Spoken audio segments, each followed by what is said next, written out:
Hi tutors. Recently I actually found that you can actually start and grow your tutoring business by going through an online course. So there are actually courses that they are offering out there where you get to pay in order to learn how to grow your tutoring business. So actually with my channel, feel free to share and subscribe, because with my channel it's totally free. I like to help people to be able to have a good tutoring business and how to do it. So my channel is all about how to start and sustain a tutoring career.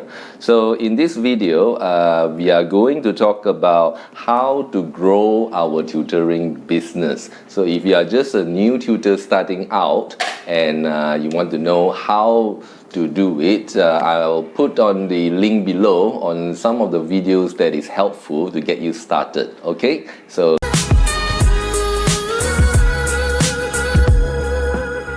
how to grow and expand your tutoring business.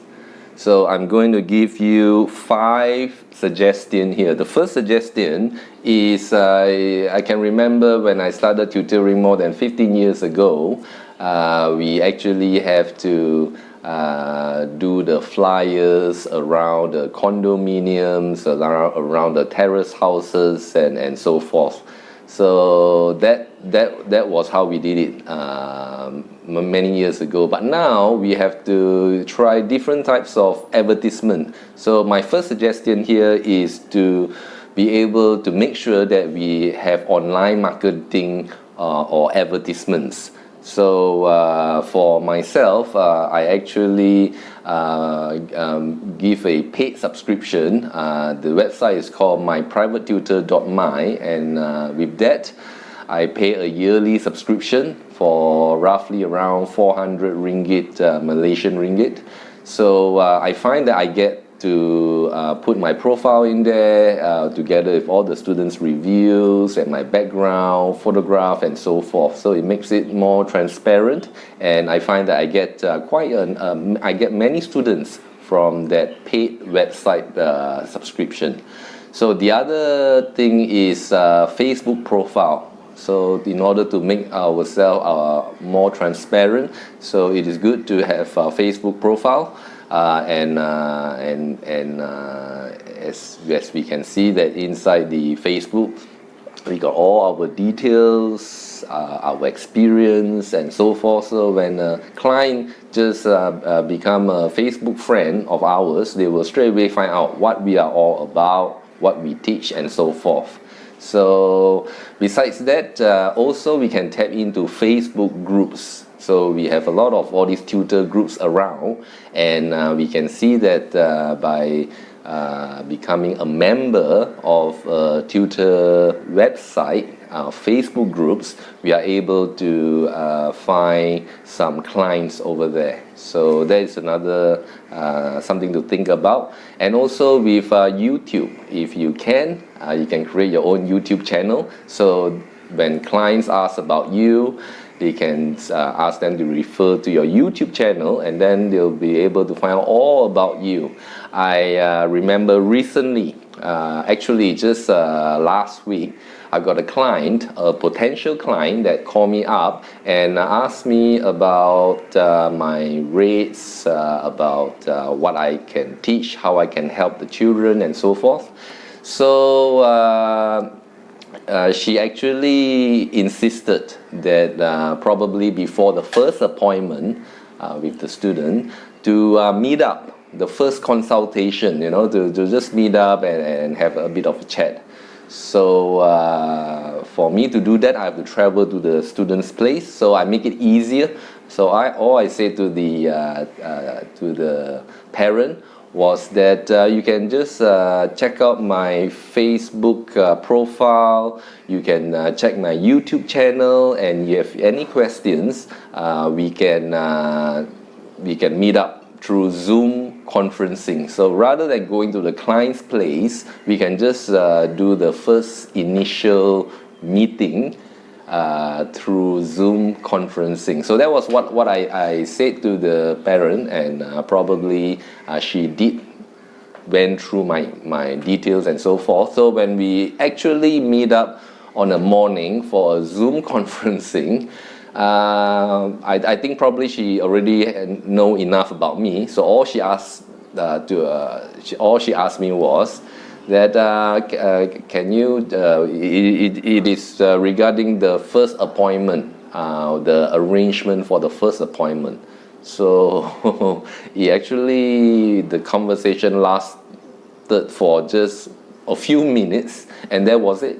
So problem solved. So if we can make ourselves more to tap into the tutor websites, we have a lot of tutor websites, or should I say agents, that can help us to get clients. So please be aware that different agents have different fees. Some of them will charge 50% of the 1 month's fees as an agent's commission, and others would actually just charge 100%. So please be aware of what are the terms that they offer and see which one you are comfortable with. Second point here is we need to increase our rate. There are some tutors out there, they like to offer discounts. They might think that by giving a really low rate, that can make them more competitive.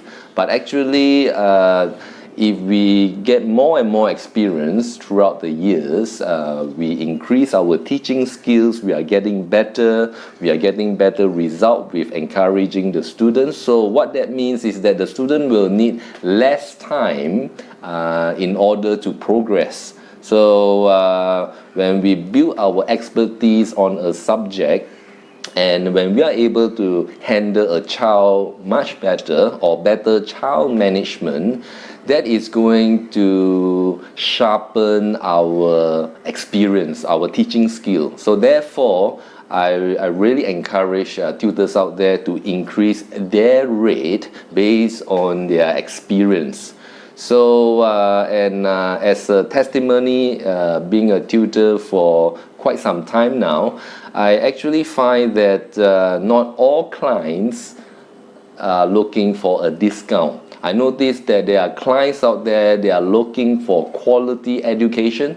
So as tutors, we should not be shy to increase our rate, and be sure that there are clients out there that are looking. Number 3 is to be versatile, because if we are a home, we go to parents' place for tuition, we got to consider alternative methods of teaching, because we are in a COVID-19 pandemic. So because of a different situation, that calls for versatility. We need to be versatile. So if we are doing home tuition, we can also learn how to do online tutoring. So if you are doing online tutoring, we can also learn how to do home-based tuition. So if we are home-based tuition, basically we are operating our tuition in our house. So like myself, me and my wife, we actually have our own place. So we reserve a room to have home-based tuition, usually group tuition. And we also go out, we travel around Johor, Bahru, whereby we are able to go to the students' place to help them. And also with online tutoring, because there are so many, like for example, YouTube channels, and to help us to get all the tools that are needed in order for us to be proficient in teaching through online. And we may even try to publish an online course. So that is a way of getting passive income.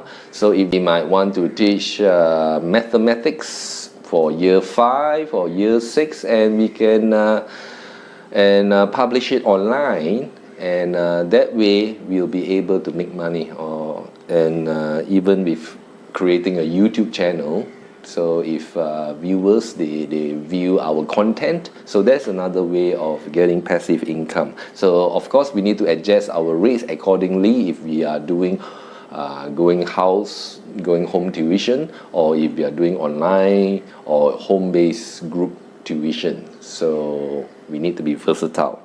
Number 4 is that if we get a lot of students, we are growing our business and we are getting more clients. So what should we do with the excess clients?